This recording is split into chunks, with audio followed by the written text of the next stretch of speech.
අපි පහුගිය දවස්වල ගොඩක් පොත් ගැන කතා කළා. මේ ගමන අපි කතා කරන්නේ ඡායාරූපයක් ගැන. පොතක කවරේ තියෙන ඡායාරූපය ගැන. Last 2 weeks we talked a lot about books. Took a small break, and today I'm going to talk about a photograph. The cover photograph of a book. අපිට සුපුරුදු පරිදි පාරේ සද්දත් එක්කයි වැඩ කරන්න වෙලා තියෙන්නේ. As usual we have to work with road noises and I'm sorry about that. මේ පොත එරික් ඉලියාප්පාරච්චි මහතාගේ කලාව සොයායාම කියන විචාර ලිපි එකතුව. This book is a collection of critical essays by Mr. Eric Iliapparachchi called Kalawa Soyama or In Search of Art. And the cover is adorned with this photograph taken by me in the 1990s. ඔහුගේ මේ කලාව සොයායාම පොතේ මුල් කවරේට ඔහු තෝරගත්තේ මේ මගේ ඡායාරූපයක්. මේක 90 දශකයේ මම ගත්ත ඡායාරූපයක්.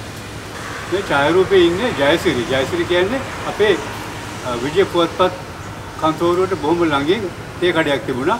කුරුපිටි හරස් පාරේ. ඒකේ අයිතිකරු. ජයසිරි තමයි කඩේ ඔක්කොම කළේ. එයා ඒ වගේ බිරිඳයි ඔහුගේ පවුල දෙතනම හිටියා.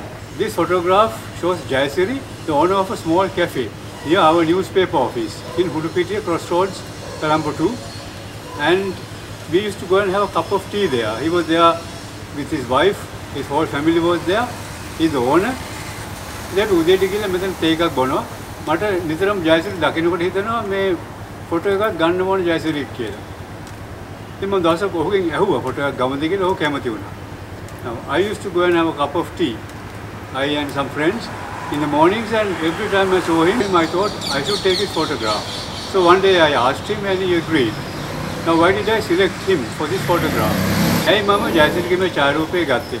මම සාමාන්‍යයෙන් ලස්සන පුද්ගලයෝ තෝරගත්තේ නැහැ. ස්ත්‍රී හෝ පුරුෂ ඡායාරූප වලට ඒක අහම්බෙන් වෙච්ච දෙයක්. මම ගත්තේ වෙන වෙන කාරණා උඩ මම තෝරගත්තේ. I did not select people for photographs on the basis of their physical beauty. That happens sometimes, but usually it was for other reasons. So ඒ වගේ මම ලේඛකයෙක්. ඉතින් මම ඡායාරූප ශිල්ප කරේ මොකද? කොච්චර කාලයක් කරාද? මොන හේතුන්වලද කියන එක මම පස්සේ වීඩියෝ එක පැහැදිලි කරන්නම්. Now why did I as a writer take to photography? I will talk about this in a later video. For the moment I will talk about this photograph. ජයසිරිව තෝරගන්න මූලික හේතුව ඔහුගේ මුහුණ සහ ඉරියව්ව. ඒ කියන්නේ මුහුණේ තිබුණ හැඟීම්බර බව. ඔහුගේ මුහුණේ ඒ ප්‍රසන්න ලස්සන පෙනුමට වඩා ඔහුගේ හැඟීම්බර බව. ඒ වගේම ඒ ලොකේෂන් එක. මේක පරණ ගේක මේ කැෆේ එක තිබුණේ. I selected Jayasiri for this photograph because of his as I said, not his physical beauty, but because of his expression.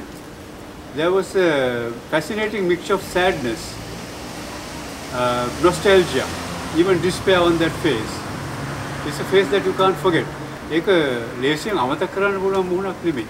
ඔහුගේ තිබුණා යම්කිසි ඒ හැඟීම්බර බව කියන්නේ දුක්මුසු බවක් තිබුණා. එතකොට අතීතයේ මෙනෙහි කිරීමක්, සමහරට අනාගතය ගැන බයක්, ඒ වගේම ඒ ඔක්කොම අභිබව හොඳ ප්‍රසන්න වෙනමුකුත් තිබුණා. ඒ නිසා තමයි මම මේ ඡායාරූපය ගත්තේ. ඒක මම හිතනවා මම ගත්ත හොඳම ඡායාරූපයක් කියලා. I think this is one of my best portraits, and I think that's why Mr. Eric Iliapparachchi selected this photograph for his cover. Subject වෙන එකම පොඩ්ඩක් ඉතින්. එතකොට පසුබිම අනිත් කාරණේ. පසුබිම මේක පරණ ගයක්. මේ කැෆේ එක තිබුණේ පරණ ගේක. ඒක පරණ අපේ ඩච් ස්ටයිල් කියන මේ කොලම්ස් තියෙන, කුළුණු තියෙන, එතකොට වැරන්ඩා එකක් තියෙන. ඒ කියන්නේ ගෙදර ඇතුළේ වෙන්න කලින් එලිමහනේ වාඩි වෙන්න කොටසක් තියෙනවා. ආලින්දයක්. එතකොට ඇතුළේ දැන් මේ ජයතුරු ඉන්න කොටසේ මෙන්න මේ ඡායාරූපෙන් පේනවා වගේ තිබුණා මේ පරණ ගවල ස්කයිලයිට් කියලා එකක්. මේ ඡායාරූපේ පේනවා දැන් මේක ලස්සන එළියක් ඕනම වෙලාවක ගෙට එනවා දවල් කාලය ඇතුළත. ඒකෙන් හරියම හොඳ ෆොටෝග්‍රැෆික් ලයිට් එකක්. මේක මම සිනමැටික් කියන්න පුළුවන් ලයිට් එකක් අපිට ලැබෙනවා. Now in these old houses there used to be a skylight, a piece of glass on the roof to let in light to the inner courtyard, and that gave a very beautiful soft light, ideal for portraits. You can call it cinematic. ඉතින් අපිට පේනවා මේ ජයසිරි මේ light එකට වාඩි වෙනකොට කොච්චර සෞම්‍ය පෙනුමක් තියෙනවද කියලා. අපිට මේ එළිය ලයිට් ඇන්ඩ් ඩාර්ක් පැහැදිලි සහ අඳුර වශයෙන් බෙදලා යනවා ලස්සනට. ඒක අපි අර චිත්‍රවල කියන්නේ කියරුස්කියරෝ කියලා. ඒක මේ ලතින් වචනයක්. obscure and light. dark and light කියන එක තමයි ඒකේ තේරුම. ඒකෝනේ මේක මේ ඡායාරූපේ හොඳටම තියෙනවා. ඉතින් මම හරි ආසයි ඒ වගේ ඡායාරූප ගන්න. මේක black and white වලින් හරිම ලස්සනයි. Now in this photograph, the light from that skylight gives a chiaroscuro effect. It's a Latin word, light and dark, and I love taking photographs in that kind of setting.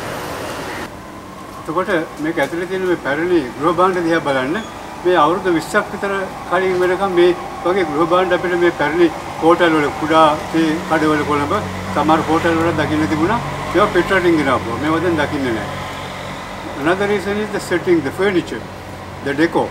These chairs and tables have now disappeared, but you could see them till about 20 years ago in small cafes, tea shops in Colombo, and even in some hotels.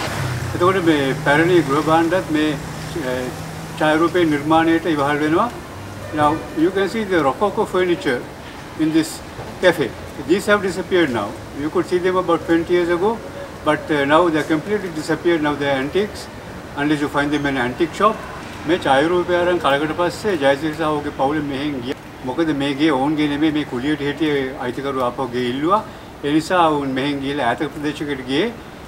ඊට පස්සේ ඔහු මිය ගියා කියලා ආරංචි වුණා. මම මලකෙදෙට්ටත් ගියා. ඒත් බොහොම කාලයකට පෙර. නමුත් මේ ඡායාරූපය අද සිහිවටනයක් හැටියට වටිනවා.